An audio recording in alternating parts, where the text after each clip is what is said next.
Sorry about that. We seem to have a problem when my phone rings. I hope it doesn't happen again. That's the off button under your phone.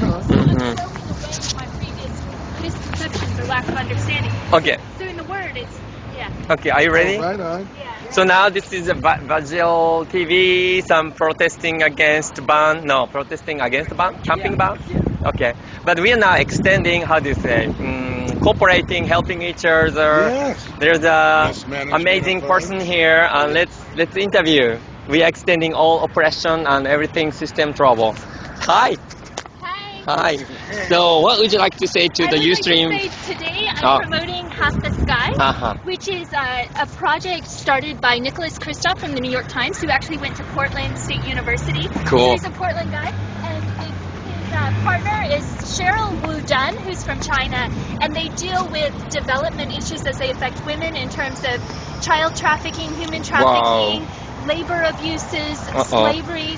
And they're dealing with these very, very serious issues, and they're turning oppression into empowerment. Wow. Through economic initiatives And support services. that's cool. Who are you with, or who do you represent? I'm okay. I'm interested in creating more exciting than war and more sustainable than peace. That's my personal project. Oh, that's interesting. Yes, yeah. Thanks for joining. Yeah, thank you for the platform. Yeah. You're welcome to take one of these bulletins that is a printout of the Half the Sky movement and a lot of issues about issues that affect women and violence to women globally. But they're good for research. I love facilitating a social issue, including sexism, racism, classism, sexual orientation, religious orientation, health issues, like all of them do together. It's like one of my crazy projects. Yes, we do. That's so amazing. True. Thank you. So yeah, any oppression Yeah. is wrong. Yeah. So, yeah, thank you. So I feel now shy. Maybe. Well, Would you today like to- I can keep talking. Oh, great. Let's do it. So today at City Council, we had a really jam-packed day. We had an incredible person, Mr. Tardy, spoke on homelessness and how there's a misconception to demonize homeless people and say that they're camping illegally when they are actually performing a free speech action that is a fully defensible civil liberty to express their free speech The about special handshake is there. economic. I agree with you 100%, lady. Oh wow. Oh, thank you. There's some agreement is happening here. Absolutely. Cool. So he did a really incredible thing where he brought in a visual aid that was three-dimensional that showed tents and camping, and then he was very much like a theatrical I need to hug. performer. Oh, again, very sorry for not so linear process. And so, Very diversity is very embraced. Yes, it is very theatrical in his presentation to show that this misconception that people are camping and just enjoying themselves when they're actually protesting the economic circumstances which cause them to be homeless, and cause this that the words and the language that are being used are changing our perception of reality. So we need to take it back to what is actually happening when they try to make camping illegal, is that they're calling homelessness camping as a way to euphemize the severity of the stress. So then I moved in and I tried to bring in homelessness with women, where to sentence women to homelessness on the streets. This also happens for men, it happens for different genders or transgendered people, but they can face a lot of sexual violence, or children face this as well. And so homelessness is a sentence to different risks and fears for violence that are very real. So I tie that in with the Half the Sky movement, which is about global economic empowerment of women, civic and political empowerment, because a lot of times in American culture, it's easy to say the problem is far away.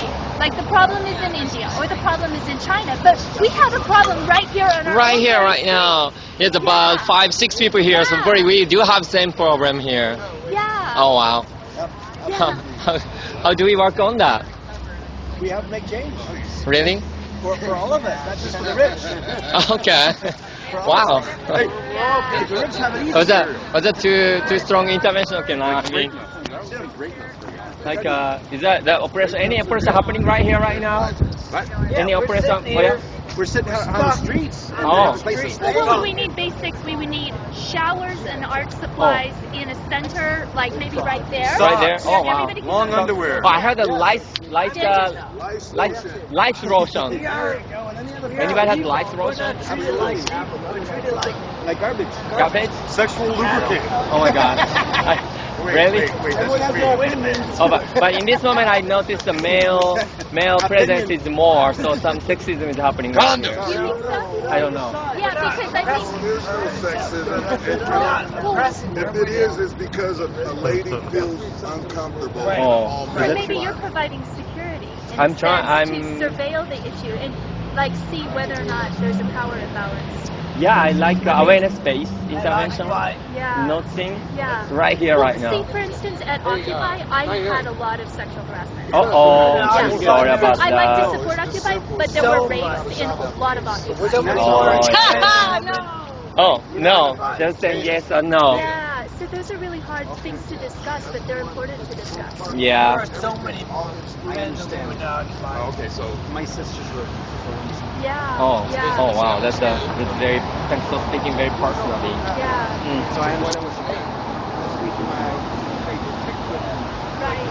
Well, and I think we could use empowerment projects to bring men and women together so men learn to treat their sisters with respect as women treat their brothers with respect. And that a lot of times I actually brought like one of my friends came up, Matthew came up, and he actually talked about his role on the streets is a role as a protector of women who are homeless, who are harassed, who are sexually threatened, who face violence and face a lot of shock and trauma. And I mentioned that his work is not being salaried, but he is essentially doing social work on the streets with women as a protector. And I think in a lot of ways the society needs to recognize that our men on the streets are often providing security for their women folk who are their friends. Interesting. Right behind the white car? Yeah. That's necessary. Can you say more? Out here, and if you're not a molester, not somebody who wants to take advantage of women, who wants to protect women, I mean, I know for myself, I feel in my soul that I need to, even if I hardly know Mary, but, I feel like it's a role that I need to protect. Because it's dangerous out here for us, for you, for everybody. We've had rapes on campus at PSG, and that's where you actually move out of the zone where the homelessness is even tolerated, like the police Still exclude. happens. But they're happening in the campus buildings, in the bathrooms, the women's rooms, where the administrators are even afraid to go. And so I brought up the issue that we need to make Portland State University, but also Portland, a rape-free zone. But one of the easiest and fastest ways to help get that moving is to get people solid housing. Like to have women sleeping on the streets is an opportunity for someone who has violence in their mind. Some came close to that in our group. So up there. I'm paying I was there attention. at the time. There was an It act. wasn't a rape, but it was a guy who was jerking off behind a woman who was sleeping there. I was really sick. And Yeah. we were not very happy with this person, and he was escorted out of here big time. Yeah. So not to ever return. Yeah. Yeah, from safety aspect now, I'm paying attention to what the home or what the protection means in this moment. Yeah. It's very important. Well, I've had a history since I was inspired by Cameron Whitten did a hunger strike this summer where he was protesting the lack of housing in Portland, and it kind of moved me out of my shell, so I started signing up to speak for city council. And one of the things I spoke about was homelessness affecting women and how this sentence to homelessness provides a chance for them to be violated physically or sexually, and that in some cultures in society, homelessness is considered illegal, and Oh wow. being housed is actually your constitutional right. So I think we actually have to change our understanding of our constitutional rights. And if we do not have a constitution which is humane, we have to make a constitution which is humane that says housing, gender equality, education, information, all of these basic human rights should be ours. And from there we basically build the infrastructure of society where every single human has something to offer the world. They have intelligence and stories and languages and art skills. But yeah, exactly. And so you Okay. deprive, yeah. Super. Yeah. Now 99 was agreeing, so maybe you can say something. I just did. Hey, smiled, shook my head, nodded in agreement. Hey, she's doing Do you fun. want, Oh, you're the do one. you want to do this song and dance?